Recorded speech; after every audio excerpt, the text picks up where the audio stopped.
comenzar la clase. Esta clase la voy a dedicar a hacer un repaso de todo lo que hemos hecho para que puedan reforzar lo que hemos visto, ¿ok?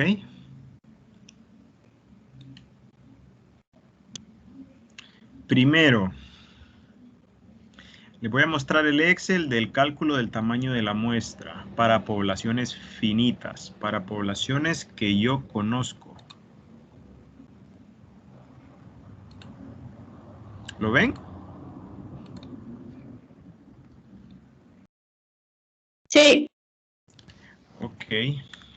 Entonces, esta es una fórmula estadística que se utiliza para calcular un tamaño de muestra.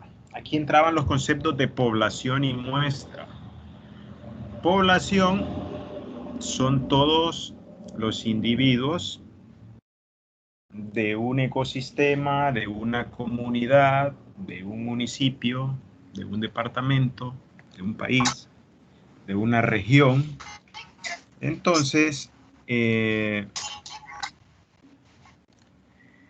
cuando hablamos del cálculo del tamaño de la muestra para poblaciones finitas, siempre van a usar esta fórmula.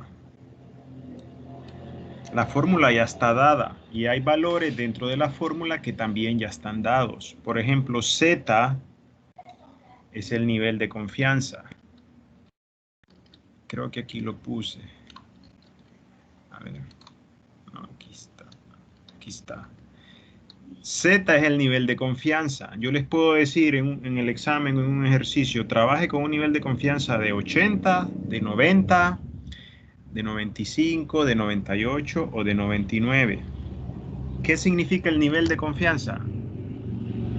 Significa que las veces que usted repite ese estudio, los resultados van a tener ese comportamiento en ese porcentaje. Entonces, en la fórmula, el valor de Z, volviendo a la fórmula, yo no ingreso 95%, sino que ingreso 1.96 en la fórmula. Entonces aquí yo pongo 1.96 al cuadrado por n, que n es la población.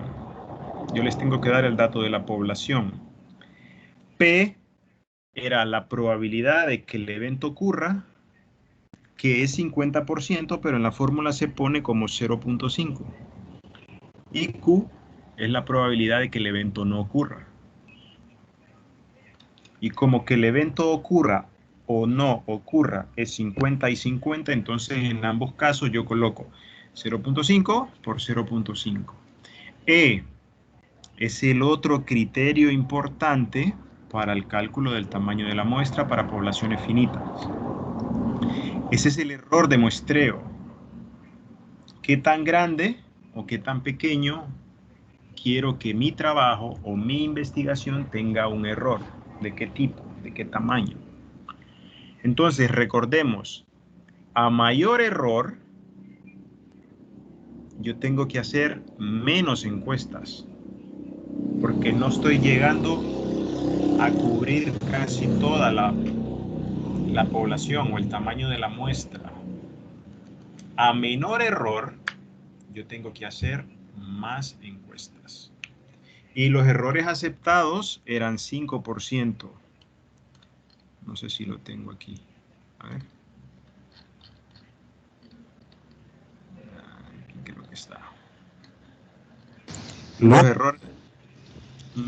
¿Hola?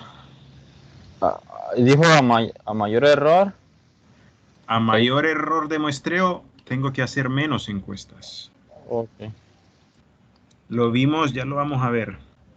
Aquí lo que yo estoy contando ya lo tienen ustedes, que es este Excel, que está aquí. Lo que quiero que sepan de esa fórmula es que los criterios estadísticos aceptados para que su investigación sea válida son dos. El nivel de confianza que está aquí, que es este, que lo voy a subrayar en amarillo. A ver si puedo. No. Solo quería subrayar eso. Bueno, lo voy a poner en rojo. El nivel de confianza, que el nivel utilizado para que este trabajo tenga validez estadística es 95%. Usted puede usar más y es mejor, pero en la medida que sube el nivel de confianza también va a tener que hacer más encuestas porque se está acercando al 100%, por decirlo a la verdad, a lo que piensa toda la gente. Y hay otros niveles de confianza que son 85, 90, que usted los puede usar, pero ya la fiabilidad de sus datos no es la mejor estadísticamente hablando. Entonces, ¿qué nivel de confianza decido utilizar en la investigación? 95%, siempre que pueda, use 95%. ¿Quién decide el nivel de confianza? Usted como investigador. Usted tiene que saber ese parámetro para que sus datos, cuando usted los presente a una institución, a unos expertos en una defensa de una tesis, para que no se los debatan, para que no se los tiren, por decirle así, al suelo, usted tiene que usar ese nivel de confianza. Porque si usted usa un 90 o un 85, ya le empiezan a decir, pero ¿por qué usó un nivel de confianza tan bajo? ¿Por qué no usó el 95%? ¿Qué es lo aceptado? Entonces eso hay que tenerlo en cuenta. Y el otro elemento de la fórmula es el error de muestreo. El error que se genera en toda investigación. ¿Por qué tiene que haber un error? Porque las investigaciones no son perfectas. Entonces siempre hay un error. Cuando usted hace una encuesta, si usted pregunta mal, indirectamente está cometiendo un error. Si usted hace una pregunta de una encuesta y trata de seducir de alguna manera a la persona que le responde para que le responda lo que usted quiere, ese también es un sesgo que tiene relación con el error. Entonces, el error de muestreo, ¿quién lo define? Nosotros, los investigadores. Y puede ser de 15 y 10, que no son muy aceptados estadísticamente, pero el que sí es aceptado es 5%. Un error de 5% es el error óptimo aceptado estadísticamente. Usted puede poner 3% y 1%, perfecto. Pero al disminuir el error, aquí está abajo, miren, regla de oro. A mayor error de muestreo, tengo que hacer menos encuestas. O sea, si yo utilizo 10 o 15, mi investigación ya pierde credibilidad estadística y por ende voy a hacer menos encuestas. A menor error de muestreo, yo tengo que realizar más encuestas. El error aceptado es 5%. Entonces, yo aquí les expliqué la vez pasada. Esta es una campana de Gauss donde sus resultados, si usted utiliza un nivel de confianza del 95%, perdón, van a estar aquí, en todo esto. Y de aquí para acá es un error de 2.5 y de aquí para acá es un error de 2.5%. Ambos errores, 2.5 más 2.5, suman el error de muestreo de 5%. Ahora, en la estadística, no siempre todo tiene que sumar 100%. En este caso, digamos que sí. Nivel de confianza 95% y error de 2.5 aquí y de 2.5 aquí sería 5%. Entonces, si usted suma 95 más 5 es 100%. Pero usted aquí puede tener un nivel de confianza de 90, que no es tan creíble estadísticamente, un nivel de confianza de 97, 98, 99. Y puede combinarlo con un error de 5, de 10, de 1, de 3. O sea, no siempre va a sumar 100. Ahora, los parámetros estadísticos, vuelvo a lo mismo y lo repito, que se utilizan son nivel de confianza 95% y error de muestreo de 5%. Entonces ambos suman 100%. Voy a la fórmula. A ver dónde está la fórmula. Y aquí yo utilizo 5% elevado al cuadrado. Este techito que ven ahí es elevado al cuadrado. Pero en la fórmula no ingreso 5 elevado al cuadrado. Ingreso 5 entre 100, que es 0.05, No 0.5, porque ahí se equivocan mucho. 0.5 sería 50%. Pero 0.05 es 5%. ¿Ok? 0.5 por la población, que es n menos 1, más z al cuadrado, que dijimos que era 95% en algunos de los casos. Y yo lo que hago es buscar en esta tabla cuánto equivale z. A ver, aquí está. 95% equivale a 1.96. Entonces aquí yo ingreso 1.96 al cuadrado por P, que es 0.5, la probabilidad de que el evento ocurra, por Q, que es 0.5, que es la probabilidad de que el evento no ocurra. Cosas que deben de saber. En la parte de arriba, en el numerador, usted multiplica, por decirlo así, de corrido. Eleva este 1.96 al cuadrado por n, por p, por q. Ahí no hay pérdida. Ahora aquí abajo sí. Porque usted tiene que hacer primero esta parte que está antes del más, sacar este resultado y luego hacer la segunda parte después del más.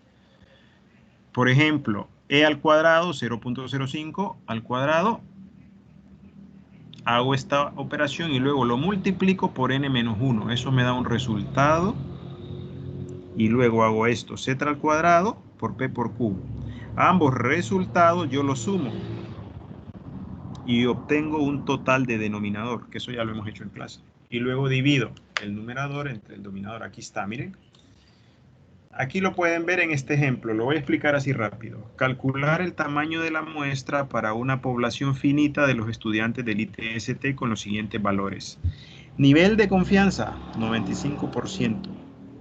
Eso equivale a un valor Z de 1.96.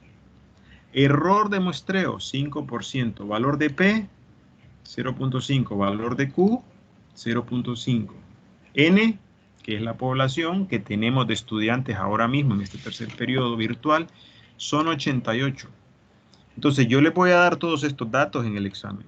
Y ustedes tienen que calcular este N en base a esta fórmula. Y aquí está, ¿eh? Resultado del numerador. ¿Cuál es el numerador? Es la parte de arriba de esta fórmula. Véanlo aquí. Z 1.96 y al cuadrado es 1.96 por 1.96. Si usted hace eso es lo mismo que diga 1.96 al cuadrado. Por P, bueno, por N, que es 88, que lo puse al final, pero en la multiplicación, el orden de los factores no altera el producto. Por P, que es 0.5, por Q, que es 0.5. Con eso, en una multiplicación directa, me sale el resultado del numerador. Ahora, aquí les pongo, la primera parte del denominador es esta. E elevado al cuadrado por n menos 1.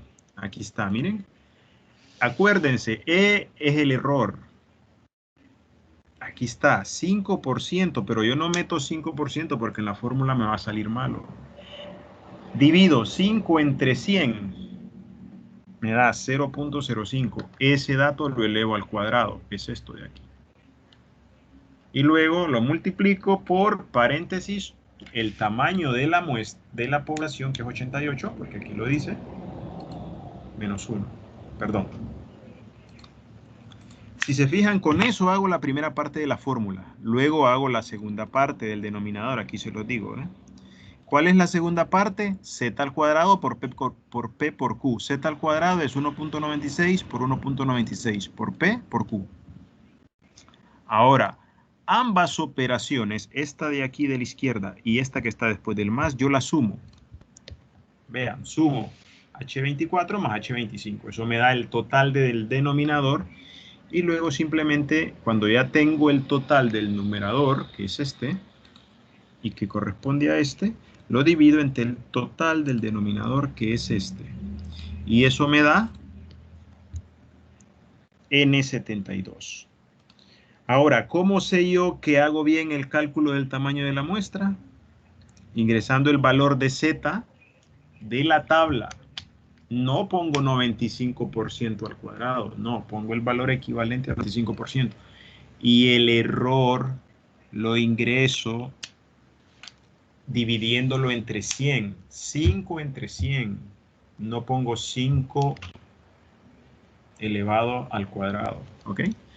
Y así hicimos una serie de ejercicios. ¿Tienen dudas con esto? Abran el micrófono. Quiero saber si tienen dudas. Por favor. Yo no. No. Yo no. Levi, ¿usted?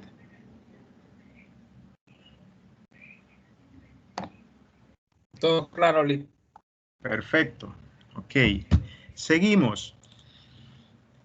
Recordemos, muestras para poblaciones finitas. No estoy hablando de datos infinitos porque no es parte de esto. Pero hay una fórmula para datos infinitos. Entonces, siempre hago muestreos porque económicamente es más barato. Ocupo menos recursos económicos, que dinero, ocupo menos personas y menos tiempo. Entonces, por eso hago muestreos. Ahora bien, ustedes me pueden decir, Lick, pero ¿por qué no hace un censo en el instituto si solo son 88 alumnos? Yo le diría, perfecto, tiene usted toda la razón, porque 88 encuestas las podemos hacer en 3 días o menos. Y estamos en lo correcto. No habría ningún problema. Ahora, este criterio de si hago toda la población o no va a depender del tamaño de la población, porque en este caso solo son 88 personas. Usted puede decir, no, yo las voy a encuestar las 88 y me voy a ahorrar de aplicar esta fórmula. Y en la investigación voy a decir que hice una investigación a toda la población y que puede ser considerado un censo. Eso es perfecto. Ahora, no siempre va a poder hacer estudios a poblaciones, porque a veces las poblaciones, cuando ya son de 1000 o de 500 en adelante, usted dígame hacer 500 encuestas. Va a ser una locura, en tiempo y en dinero. Y el muestreo tiene la capacidad de hacer la investigación con menos encuestas y de tener resultados objetivos desde un punto de vista estadístico y válidos. Siempre que use 95% de nivel de confianza aquí y error de muestreo de 5%. Esa es la gran ventaja del muestreo. ¿Y qué sucede? Cuando yo hago la investigación a la muestra, recordemos el concepto de la pizza y el slide. Yo hago la investigación al slide, pero digo la población, lo extrapolo ese resultado. Digo, la población piensa esto. ¿Ok? Voy a continuar, pues. Los niveles de confianza ya los vimos. Y esto también. Aquí. A ver. ¿Dónde estaba eso? Bueno, esto es un poco lo mismo. Quiero que vean los resultados. Aquí yo ya tengo una población. Vean la población. 103,000 personas. Esa es la población del municipio de Tela en el casco urbano. O sea, que incluye el casco urbano y el área rural. Yo nunca podría hacer una investigación a 103,000 personas.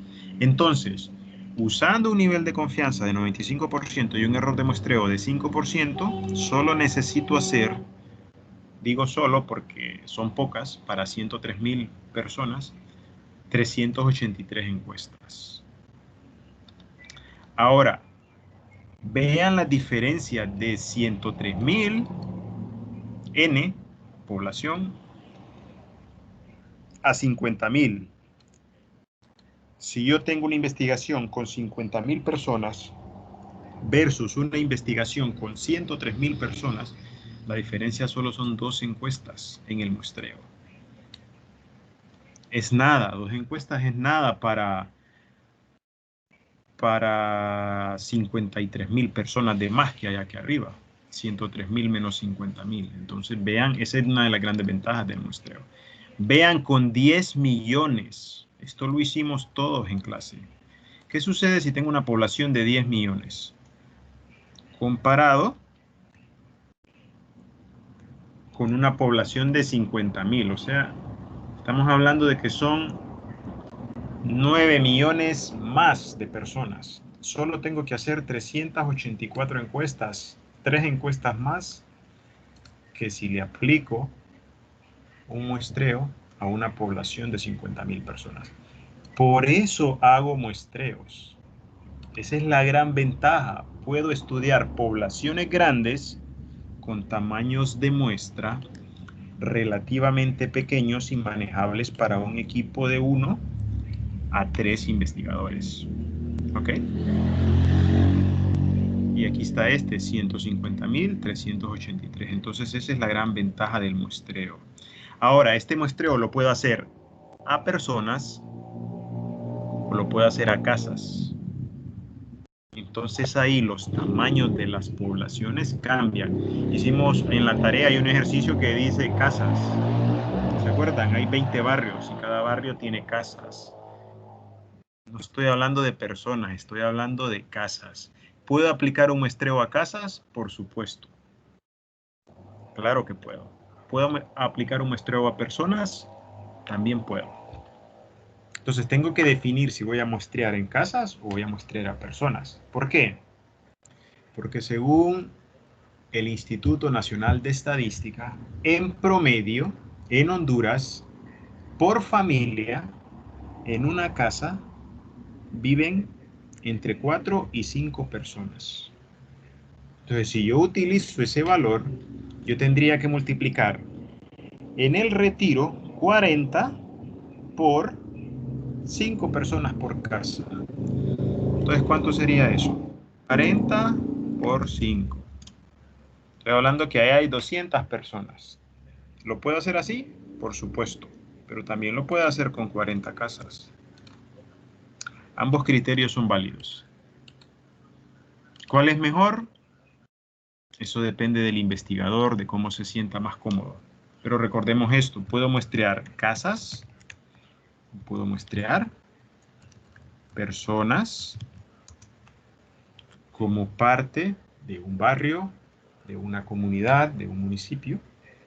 Depende cómo enfoque yo el muestreo. Recuerden, ambos enfoques pueden ser válidos. No es que uno sea mejor que otro o peor que otro. Siempre lo importante es que usted justifique por qué usa un nivel de confianza, por qué usa ese error de muestreo, por qué muestrea casas y por qué muestrea personas. ¿Ok? Creo que esto lo tenemos claro. Espero. Ahora les voy a presentar, les voy a reforzar la regla de 3. Chicos, la regla de 3 es un poco difícil si no la entendemos o si no la sabemos interpretar. Recordemos siempre hacer el planteamiento. Les digo que lo hagamos así para que ustedes aprendan cómo hacer el planteamiento. Plantean las unidades. Siempre van a ser 2 unidades, pero yo tengo que leer bien el enunciado. ¿Qué datos me da el enunciado? Porque a veces el enunciado del problema me da unos datos que me confunden. Y yo pongo otras unidades. Entonces, desde ahí estoy haciendo un error. Estoy cometiendo un error, perdón.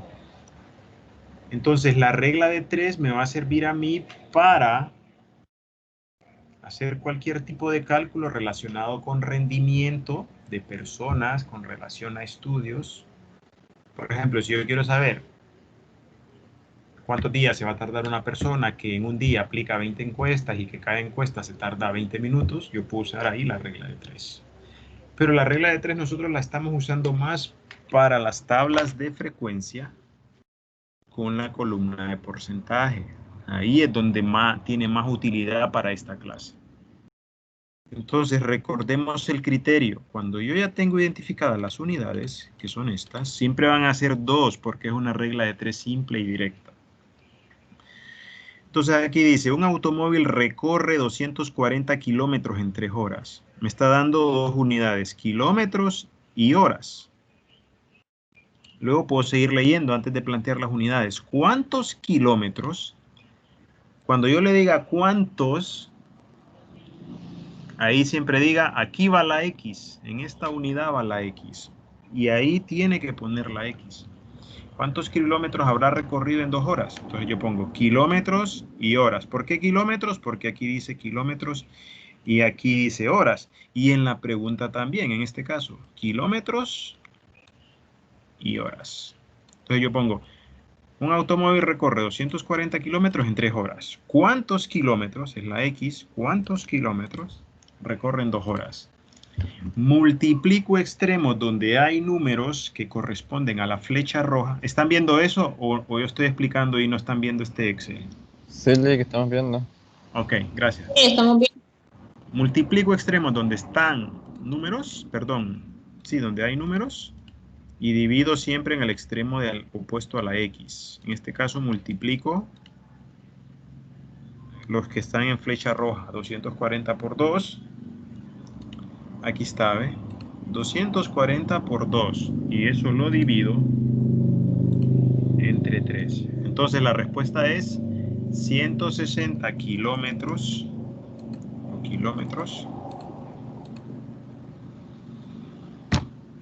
Recorre ese automóvil en 2 horas. ¿Ok? Aquí hay otro. Un estudiante de desarrollo local aplica 20 encuestas en 4 horas. Unidades, encuestas y horas. Aquí tengo 2 unidades. Vamos a ver qué me dice la pregunta. ¿Cuántas encuestas? Ok, me vuelve a repetir encuestas. Entonces es una unidad. Aplica en 8 horas. Me vuelve a repetir horas. Es la otra unidad. Entonces pongo encuestas y horas. Y leo, hace 20 encuestas en 4 horas. Aquí está la pregunta, ¿cuántas encuestas? Me voy debajo de encuestas y coloco la X. Aplica en 8 horas. Multiplico extremos donde hay números, perdón, aquí, 20 por 8, que son 160, y eso lo voy a dividir en el extremo opuesto a la X. ¿Cuántas encuestas podría aplicar en 8 horas de trabajo? Aquí está, 40. Siempre pongamos las unidades, encuestas. Siempre pongo encuestas, ¿ok? Y aquí lo mismo. Solo vamos a ver las unidades. Un estudiante de desarrollo local aplica 50 encuestas. Aquí está, encuestas. Y le pagan, estamos hablando de dinero. Aquí la variable no es pagan, es dinero. Porque me pagan dinero. Por encuesta aplicada. Esto tiende a confundir, porque puede poner usted una encuesta. ¿Ok? ¿Cuánto dinero ganará si aplica 120 encuestas? Aquí. Por cada encuesta que aplica, a ver, le pagan 120 lempiras. ¿Cuánto le van a pagar por 50 encuestas aplica? Aquí está este dato de dónde viene. Aquí, si se fijan, aquí hay que hacer una operación antes. A ver. Ah, aquí está, perdón. Primero me dice el enunciado que por cada encuesta que aplique, aquí ve, por cada encuesta aplicada me van a pagar 125 lempiras. Entonces hago primero esa regla. Por cada encuesta me van a pagar 125 lempiras. Por 50, ¿cuánto me van a pagar? Me van a pagar 6.250. Y luego aplica otra pequeña regla de 3. Dice, por 50 me pagan 6.250. Por 120, ¿cuánto me pagan? ¿Ok? Multiplico extremos donde hay números y divido en el extremo donde está la X. A esta persona le van a pagar 15.000 lempiras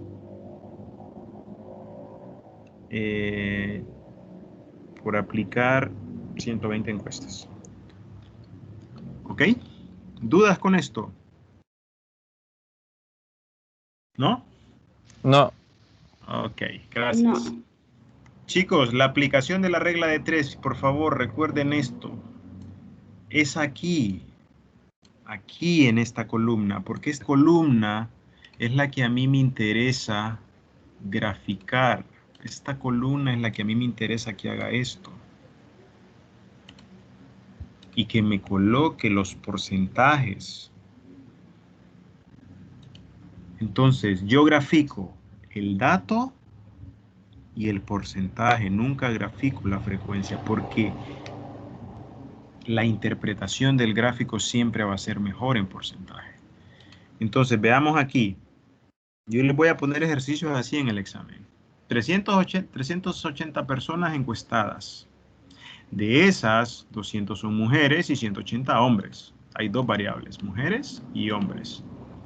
Si se fijan, no les doy este total. Ustedes lo tienen que encontrar. Entonces, ¿qué es lo primero que hago? Encontrar este total. Este es mi N minúscula. O sea, esto es la cantidad de personas que yo encuesté. Este total es equivalente a N minúscula para que no lo olviden. ¿De dónde viene esa N? De la muestra, del cálculo del tamaño de la muestra para poblaciones finitas. Entonces, yo perfectamente puedo graficar esto. Y el gráfico va a ser igual, pero no es correcto graficar esto. Miren, si ustedes comparan ambos gráficos, aquí se los voy a poner, tienen las mismas proporciones al lado izquierdo que al lado derecho. Pero lo correcto siempre es graficar porcentajes, no frecuencias. Porque usted interpreta mejor los porcentajes. Usted dice, el 47% de los encuestados son hombres, mientras que el 52.63% son mujeres.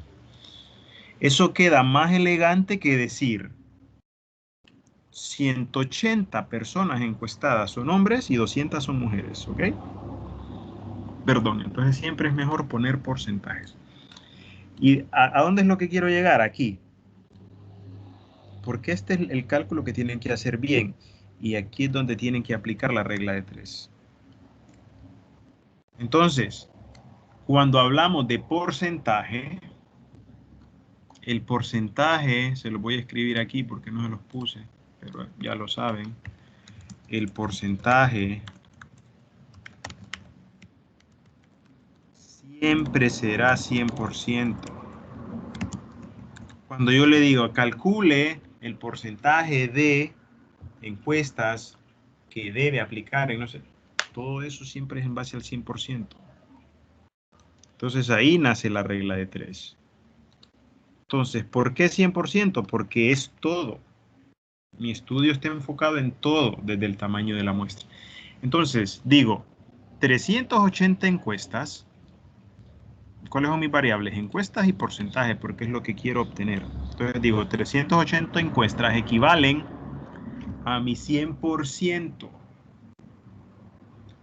¿Por qué a mi 100%? Porque es el porcentaje. Siempre va a ser así en esta tabla de frecuencia. Acuérdense, el concepto tabla de frecuencia tiene 3 valores o 3 columnas. El dato, que es la variable, la frecuencia, que es la cantidad de personas que me responden, y el porcentaje, que es el que saco con la regla de 3 simple. Y lo saco siempre para graficar. Entonces, coloco 380 encuestas equivalen a mi 100%. 200 mujeres, en este caso, ¿qué porcentaje representan de ese 100% de encuestas que hice? Entonces representan el 52, vea, multiplico 200 por 100 y luego, que son los extremos de números, lo divido en el extremo opuesto de la X. ¿Ok? Entonces digo que las mujeres representan en esta investigación el 52%, casi 53%. Usted puede decir... Pero si yo quiero. Perdón, no le escuché, ¿me puede repetir? Si yo lo puedo redondear si yo quiero, no hay ningún problema. Ninguno. No, Perfecta, buena pregunta. Usted puede redondear esto. porque el redondeo Lo redondeo es 53 y lo redondeo es 47 y siempre suma 100. O Correcto. sea, no. Usted puede decir, yo quiero trabajar con datos de porcentajes enteros. Lo común es trabajar con 2 decimales, pero usted puede perfectamente trabajar con números enteros en porcentaje. Y eso que usted ha dicho es lo más importante, chicos. Esta suma, que yo aquí la puse 100 solo por ponerla, porque sé que debe sumar 100, siempre es bueno que ustedes cuando calculen, perdón, la regla de 3, a ver aquí, ¿qué dice?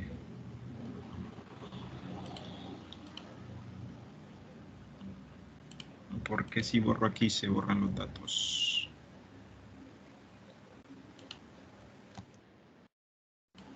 Bueno, no sé qué. Pero lo que yo quiero es que ustedes aquí sumen siempre estos dos y que corroboren que les da 100% o 99.99, que es 100%. Esta columna siempre debe sumar eso. Aquí está, el porcentaje siempre será 100. ¿Cómo lo corroboro? Sumando aquí. Recordemos, aquí tengo solo dos datos, dos variables. Bueno, la variable es sexo y el dato es hombre-mujer. ¿Ok? Aquí tenemos otro, miren. Ya tengo más datos. Tengo educación, nivel educativo, básica, secundaria, universitaria o ninguno. Hago lo mismo. ¿De dónde saco estos datos? De las encuestas. Este es mi N minúscula, recordemos. Quiere decir que yo apliqué en esta investigación solo 29 encuestas, pero porque es un ejercicio académico que estamos haciendo. Entonces yo sumo y luego saco la regla de 3. ¿Okay? Aquí yo uso, si se fijan, un dólar, que esa es una manera de fijar este dato, para que este dato no se mueva. Entonces yo multiplico el dato por 100 siempre y lo divido entre el total, que esa es la regla de 3, y luego arrastro. Ahora, si usted no pone ese dólar y lo hace, le va a salir mal a la tabla. Pero vean aquí, eran los que les explicaba antes. Siempre si sumo estos valores, siempre, siempre, siempre me debe sumar 100. Aquí está. Esto háganlo por favor para corroborar que la información de la regla de 3 que han calculado es correcta. ¿Ok? ¿Lo entendimos? Sí, ¿Qué grafico? Dato. Hago una selección. Presiono control y hago la selección del porcentaje. Vean, aquí no está sombreada la frecuencia. Solo está sombreada el dato y el porcentaje. Y me voy a insertar y me pregunto, ¿qué criterio voy a usar si son más de 2 variables? Columnas. Aquí está. ¿eh? Este sería el gráfico. Acordémonos de ponerle la etiqueta de datos. Vean. Este es el comportamiento y esto es lo que yo interpreto. Ahora, otra cosa, no sé si se las comenté. La interpretación, usted la puede hacer partiendo de básica, secundaria, universitaria o ninguno, pero lo ideal cuando usted interpreta es hacerlo de mayor a menor. Usted dice, el 31% estudian educación básica, sin embargo, un 24% de los encuestados tienen formación universitaria y un mismo porcentaje no tienen ningún tipo de estudios. Y un 20,69 tienen secundaria. Si se fijan, salto de aquí, aquí, aquí y aquí. Eso es como lo ideal en la interpretación. No voy a hablar de básica, luego de secundaria. No, siempre resalto como lo más importante. Y así puedo resaltar aquí, por ejemplo, si yo hago este gráfico, que son también barras, Acordémonos siempre de ponerle etiqueta porque la etiqueta ayuda a la interpretación. Vean aquí, los mayores datos están a la derecha.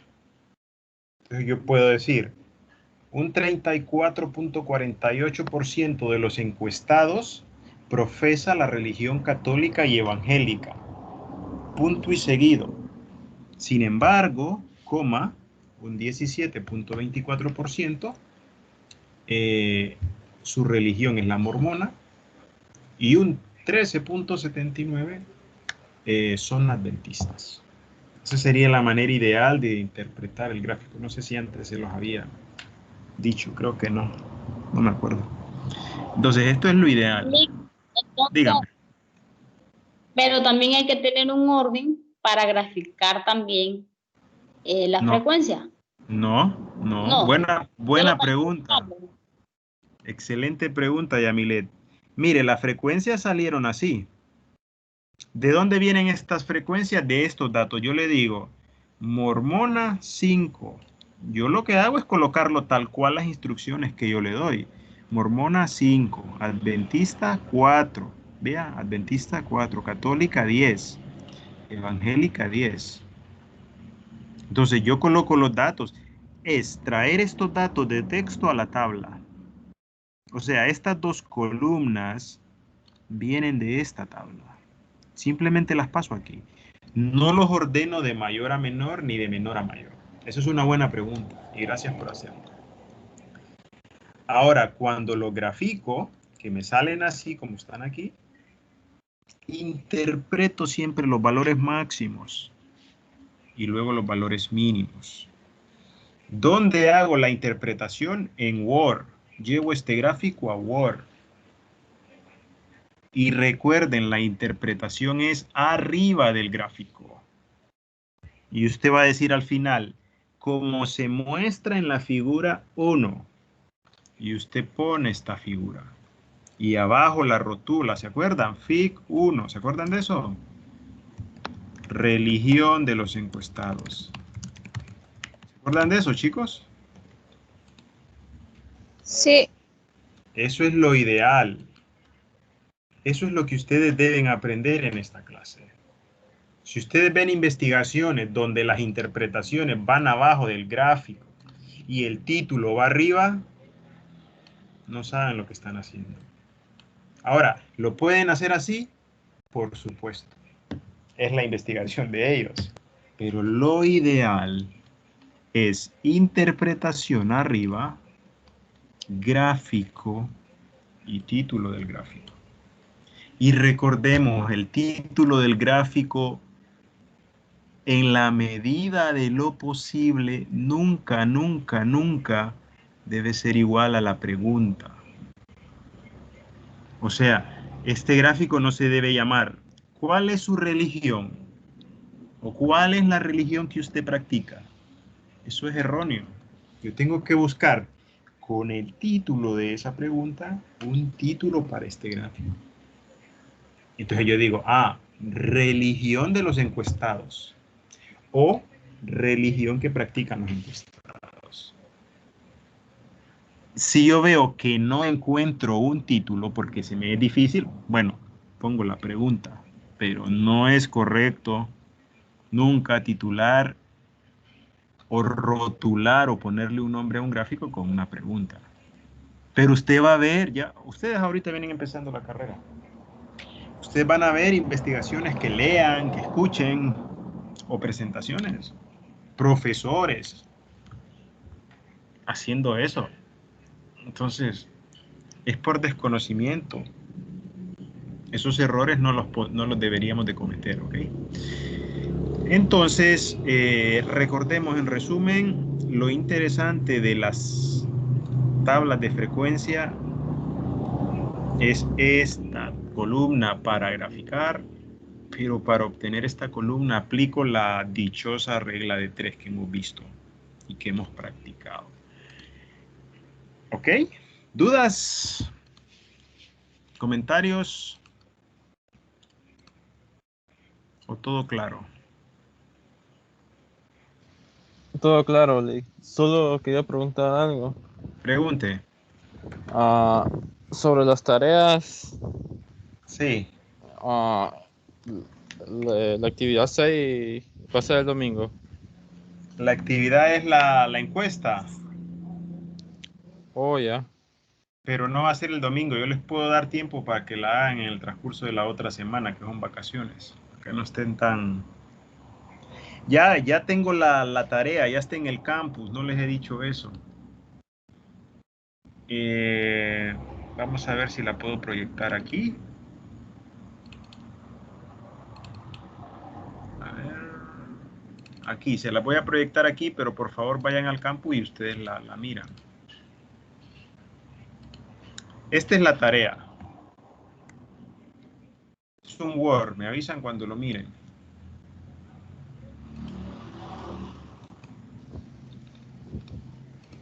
Esa tarea es de la actividad 6. Sí, esta es la tarea que no había subido. ¿Ok? Que la pueden hacer durante toda esta semana y la presentan el siguiente lunes o el siguiente domingo, después de vacaciones. No es una tarea difícil, es una tarea, si se fijan, en base a un tema que es el COVID. Y lo que yo quiero que ustedes hagan es que midan el nivel de conocimiento de personas, puse de Tela o Arizona, porque entiendo que allá vive Yamilet, en relación a las medidas de bioseguridad que utilizan para prevenir el COVID. Ah, vivía, perdón, creí que usted estaba ahí. Bueno, en No. Tela. Ok, vamos a elaborar una encuesta, escuchen bien, que se enfoque a medir qué tanto sabe la gente sobre medidas de bioseguridad. Aplicada a alimentos, aplicada a cuando salen, a todo lo que ustedes se puedan imaginar. Entonces yo le digo, para que vayamos practicando y aprendiendo, intenten escribir un objetivo para la encuesta. El objetivo no es realizar una encuesta, el objetivo es que esa encuesta responda a esto. Medidas de bioseguridad. Responda a esto. Miren, chicos, con estos elementos traten de redactar un objetivo, siguiendo los criterios que hemos hablado. Inicio con un verbo que termine en ar, er o ir, que responda a la pregunta ¿qué quiero investigar? Y ya luego voy metiendo estos datos. Y pueden también meter dónde, en el municipio de Tela, por ejemplo. Esto siempre iría al final. No es que digo dónde, sino que digo medidas de bioseguridad en el municipio de Tela. Pero ¿qué le pongo al inicio? ¿Qué verbo le pongo al inicio? Entonces, para que vayan un poco entrando en materia, escriban un objetivo. Chicos, da igual si lo escriben mal. No se preocupen por eso. Lo que quiero es que lo intenten. Que intenten pensar qué objetivo pueden poner y redactarlo. Lo fácil es ir a internet y copiar y pegar un objetivo. Pueden ver en internet para tener ideas, pero lo ideal es que usted se ponga y escriba. Es la única manera de aprender. Y luego, que haga ese cuestionario en Word con al menos 10 preguntas técnicas. ¿Qué son preguntas técnicas? Preguntas enfocadas al tema. No estoy hablando de preguntas como el sexo, la edad, el nivel educativo, la religión, el nivel socioeconómico. Esas son preguntas de información personal. Estoy hablando de preguntas técnicas. Intentemos, aunque sea difícil, intentemos en la medida de lo posible poner 10 preguntas.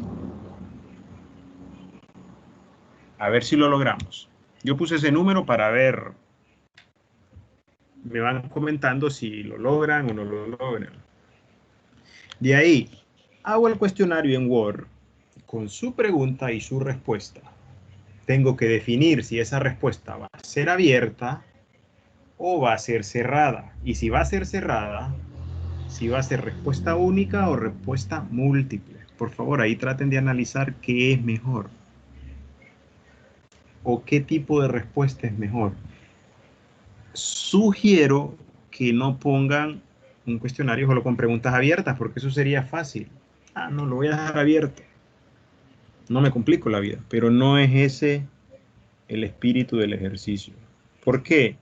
Porque recordemos, tabular respuestas abiertas es casi más enfocado a una investigación cualitativa que a una investigación cuantitativa. Ya lo vimos nosotros en Google Formularios. Elaboremos ese cuestionario en Google Formulario y aplíquenselo a 10 amigos. Mándele el link. Pase esos gráficos de Google Formulario a Word y los interpreta. ¿Entendimos la tarea? Sí. Si creen que una semana es muy poco, yo les puedo dar más tiempo. No se fijen tanto en el tiempo. Fíjense en hacer bien el trabajo. O sea, si el otro domingo no lo pueden presentar porque les falta, yo les puedo dar más tiempo. Lo que quiero es que cada uno haga el ejercicio de manera individual. Chicos, los formularios deben de ser diferentes. No debería existir ningún formulario igual en esta tarea, porque yo interpretaría que lo han copiado o que lo han hecho juntos. Entonces no es eso lo que voy a calificar. Voy a calificar que usted se ponga a plantear las preguntas, que use los criterios para redactar las preguntas y que piense qué tipo de respuesta es mejor. Eso es lo que voy a evaluar. Obviamente que la pregunta está bien hecha, ¿verdad? Que lleve el usted, los signos de interrogación, las palabras que denotan pregunta con acento. Eso es lo que voy a evaluar. Que lleve buena ortografía la pregunta, la respuesta. Que sea clara, que no sea ambigua. Ambigua es que tenga doble sentido, que diga una cosa pero que también puede ser interpretada de otra manera. ¿Listos? ¿Consultas? ¿No? No, Lick. Todo Ok. claro. Los demás, Yamilet, Giselle, Levi.